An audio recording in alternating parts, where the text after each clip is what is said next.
Lieutenant General Satish Dua, former JOC 15 Corps Kashmir, with us on the broadcast as well. Lieutenant General, we put out those numbers in the documentary as well. What has really changed since the 1980s and the 1990s? Those number of attacks constantly coming down. If I could put this question to you as well, Aditya pointed out some of those reasons, some of those factors that have helped in these numbers going down.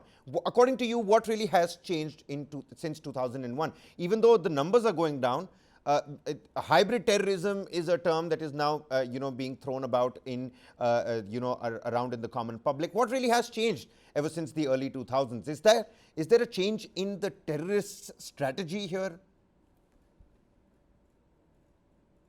In 2000, as you said, in 2001, actually, the the terrorism had peaked.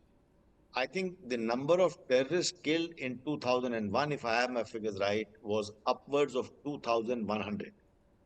Terrorists used to roam around in thousands in the whole of J&K. From then to now, it's been a long journey.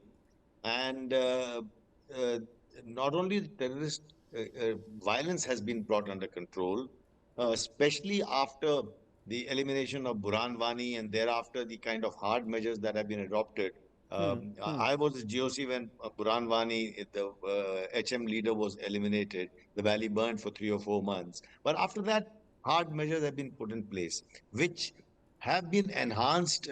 These measures were enhanced especially after abrogation or dilution of Article 370 in 2019. And thereafter, we have seen on one hand, the violence is firmly under control.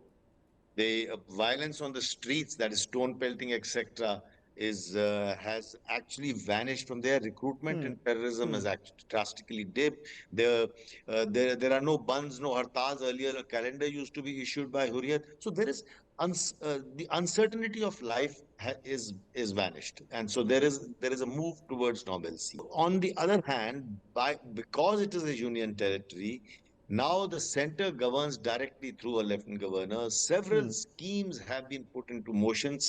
A lot of administrative measures have been put into place. A three-tier panchayat is now grassroots empowerment of has taken place by this three-tier panchayat. And what has happened is that on the other hand, we are seeing a steady improvement in the administrative and other issues in Kashmir, including the FDI and investment, etc. So, with the result, tourists have started thronging. Ever since 2019, there has been a record number increase in tourism. What you also asked, Aditya, and what this conference, G20 meeting, is going to has achieved, is to tell the international community, show them that how freely tourists can move about over here. This would actually negate the travel advisory several countries have put out against Kashmir.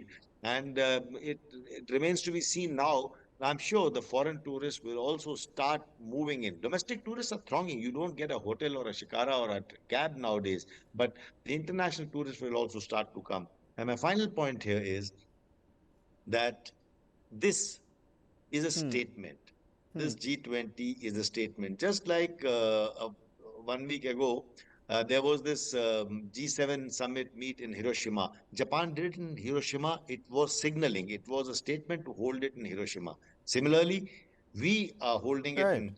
Uh, we've held that in Srinagar to show that Kashmir is an integral part of India and how free it is. It is not like a police state or a militarized zone, as it is the perception being created by our adversary Pakistan in international Well, fora. no wonder, Lieutenant General, one is unable to find cabs or shikaras with those beautifully LED lights that have been decked up on those shikaras. No wonder you can't catch hold of a shikara over there. But, Lieutenant General, also throw some light about how it was like back then on ground zero. I mean, in transition camps, waiting for military vehicles to take your deployed army personnel from one spot to another, the general eerie feeling in the air. What was that like? I mean, help the viewers, transport them back to what it was like in the 1990s.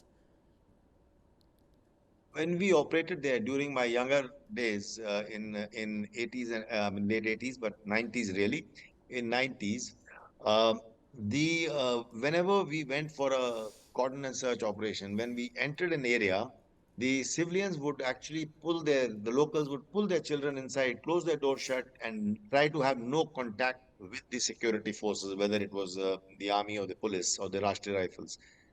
But cut back to the time when I was the GOC in middle of last decade. Um, Now, the, not only were the civilians rushing out to meet the security forces, they would start pelting stones at them.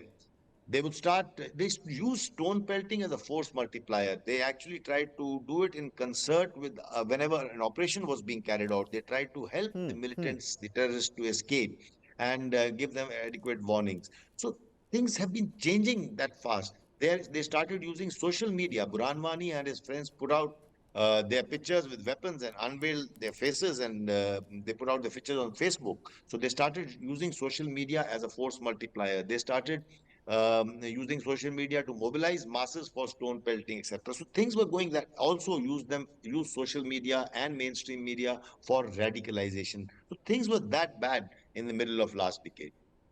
What has happened now is that we've got a firm control, like I said, on one hand, because there is no political interference. There is no political interference whatsoever on the way the security forces conduct their operations. And that is the reason why we've got a firm handle on this. We've also All right. managed to, the NIA has managed to cut the fund flow and staunch their fund flow. So we don't have the separatists issuing out a calendar. The separatists are totally marginalized. So they don't issue out calendars and there are no bans and hartals. Life is moving back to normalcy. And just because there is this feeling of normalcy that is setting in, sometimes the terrorists,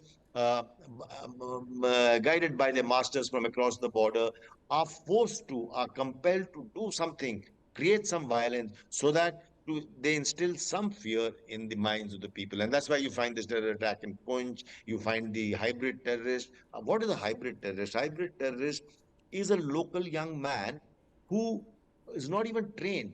But you know how much training does it require to operate a handgun, a pistol, or throw a grenade? It doesn't require very Brainwashing much. more You can than learn it. training, Lieutenant General. I think it's Yes, brainwashing more than training. absolutely.